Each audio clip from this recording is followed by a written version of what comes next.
We've just received video of US President Trump and Defense Secretary Pete Hegseth and Special Envoy Stephen Witkoff, I should say, speaking on board Air Force One.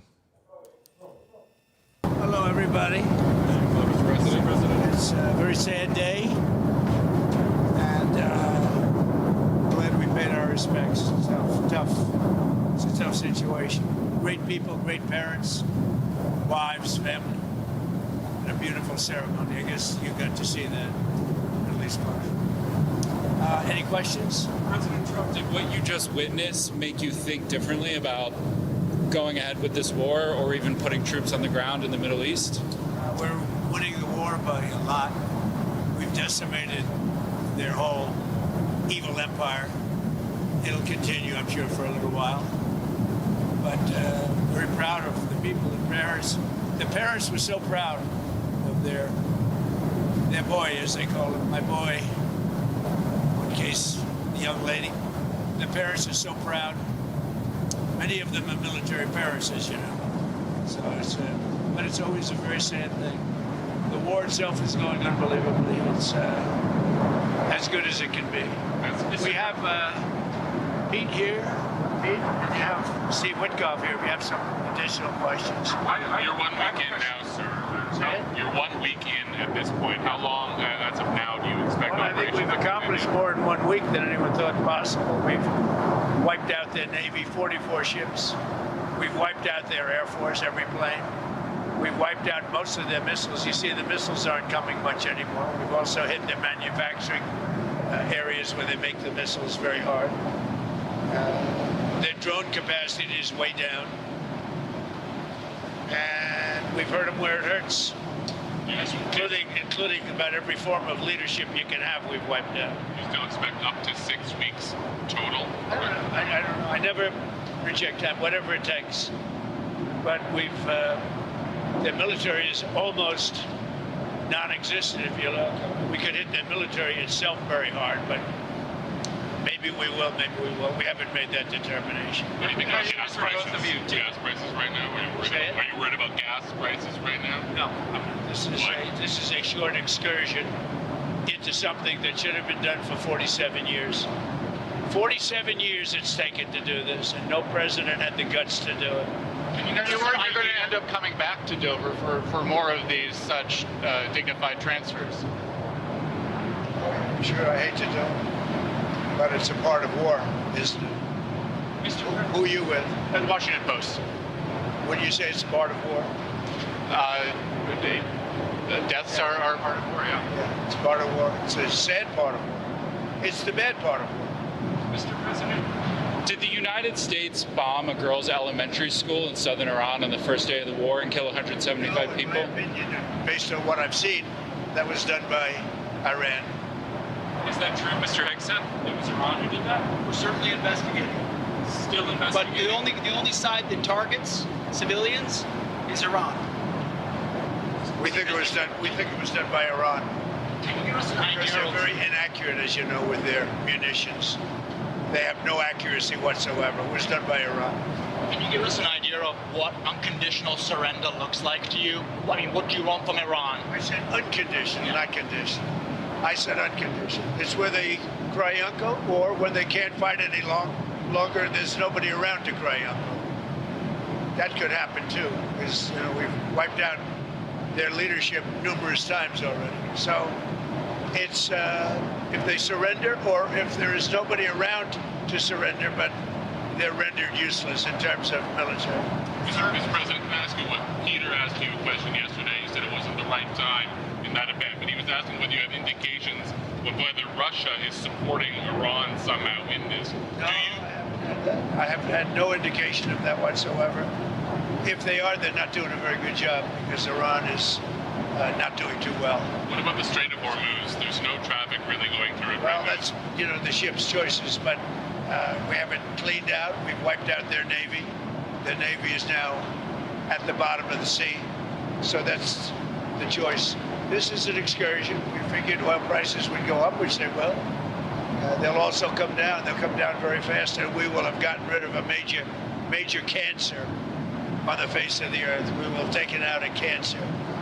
know, don't forget October 7th. Don't forget all of the things that have happened over the years, all caused by these people. So what we're doing is a great thing, not only for our country and not only for Israel, not only for the Middle East, but for the world. Secretary Bessent announced some moves to temporarily allow certain Russian oil sales to India. Are you considering any other moves, including the SPR? If there were some, I would do it just to take a little of the pressure off. But I think that the oil pressure, but there's a lot of oil. We've got a lot of oil. Our country has a tremendous amount, and there's a lot of oil out there. That'll get healed very quickly. Would you consider using the SPR or tapping into the SPR at some point? Strategic reserve? Yeah. Well, I'm the one that built them up. Biden used them so that he could get some extra votes in the election. It turned out it wasn't even him that ran, it was Kamala. And she obviously didn't get any extra votes because we won in an absolute landslide. So he shouldn't have used it for that. He used it to I filled it up, and he brought it down to the lowest level it's ever been. We will start at the appropriate time, which is basically a gut instinct. We will start filling up the strategic reserves. What are the circumstances where you'd send in ground troops? How are you thinking about that? I don't even want to talk about it now. I mean, I don't think it's an appropriate question. You know, I'm not going to answer it. Could there be? Possibly, for very good reason. Have to be very good reason. And I would say if we ever did that, they would be so decimated that they wouldn't be able to fight at the ground level. Are you thinking about the oil facility there? There's an oil facility kind of on the coast of Iran that could be secured by ground troops. There's been some speculation that could be a target. I don't know what the speculation is, but I certainly wouldn't be able to tell you that. I'd be in trouble with myself if I told you that. Mr. President, don't you need ground troops to secure the enriched uranium at the nuclear sites? We're going to find out about that. We haven't talked about it, but it was a total obliteration. They haven't been able to get to it. And at some point, maybe we will. You know, that would be a great thing, but right now we're just decimating them. But we haven't gone after it, but you know, something we could do later on. We wouldn't do it now. Maybe we'd do it later. You said you want to be involved in the selection of the next leader of Iran. Can you talk to me? Well, because I don't want to just come back every 10 years, and mostly you'll have presidents, that won't do that because they don't get it. But we don't want to come back every 5 years or every 10 years and do this. So we want to pick a president that's not going to be leading their country into a war. Do you have any questions for Pete or Steve? Come on up. Mr. Wickoff? Steve, come on up. Mr. Wickoff, is there still space to do a deal with whatever is left of the Iranian government? I think there is. I think that's going to be up to the president. That's what I think. But they didn't seem to be very amenable in those first set of negotiations. You heard what I said. They said we have the inalienable right to enrich. They bragged about having 60% enriched fuel, enough for 11 bombs. And they told me and Jared, we're not going to give you diplomatically what you couldn't take militarily. So, you know, I think they're going to need a change of attitude. What sort of thing do you want to see in a deal? I mean, do you think you have maximum negotiating leverage at this point? I think the president has proved that we have. Iran today accused the U.S. of There's a lot hitting. of negotiating leverage, maybe maximum, but we're not looking to settle. They'd like to settle. We're not looking to settle. Iran accused The British government has now offered use of the British government has offered use of some bases now, and you had previously said you were very disappointed in them. Aircraft carriers. I mean, about British bases, they See said. my response that I just put out? I just put out a response. Give me the offer to send 2 aircraft carriers. Maybe, but they're not sure. I just put out a response to it. I said, we don't need them. It's not the right time. It would have been nice to have had them 2 weeks ago, but the response I put out, I think, says it very well for you. Iran today accused the U.S. of hitting a desalination plant in Iran, and they said that might open the door to other strikes on infrastructure, non-military. Allow us to also open the door to other strikes against them. Did you respond to that allegation? Did the U.S. hit the desalination? They are among the most evil people ever on earth. They cut babies' heads off. They chop women in half. What they did, take a look at October 7th. Take a look at what they've done over the last 47 years. So I know nothing about a desalinization plant other than to say, if they're complaining about a desalinization plant, we complain about the fact that they shouldn't be chopping babies' heads off, okay? Mr. Witkoff, have you communicated to the Russians not to send targeting information and other assistance to the Iranians? Strongly said that. And do you believe that they are? I hope they're not. And do you see any evidence? We don't know, but it's not doing very well. If they are, it's not helping much. If you take a look at what's happened to Iran in the last week, if they're getting information, it's not helping them much. What would it mean to you if they were? I mean, even if it's not helping the Iranians particularly much, it's still involving themselves in a conflict that they're not directly. They'd say we do it against them, wouldn't they? Huh? Wouldn't they say that? We do it against them. I don't know. Look, they can give all the information that they want, but the people they're sending it to are overwhelmed.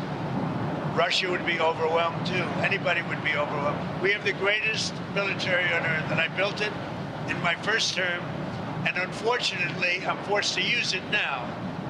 But when you look at what we did with Venezuela, when you look at what we did with the B-2 bombers, that was a very big moment because Iran was going to have a nuclear weapon within 2 or 3 weeks, and that stopped it, and it stopped it cold. And you ask about maybe going back and getting that, something could happen at the right time. Is Iran running out of missiles and drones, or do you expect those counterattacks to continue indefinitely? Not only that, manufacturing capability also. We've hit the manufacturing very hard. They're at about 9% of what they sent out in the first 2 days, and we think that's because they don't have that much. We've knocked out about 70% of the launchers. The launchers are a big deal. Very hard to get, very expensive.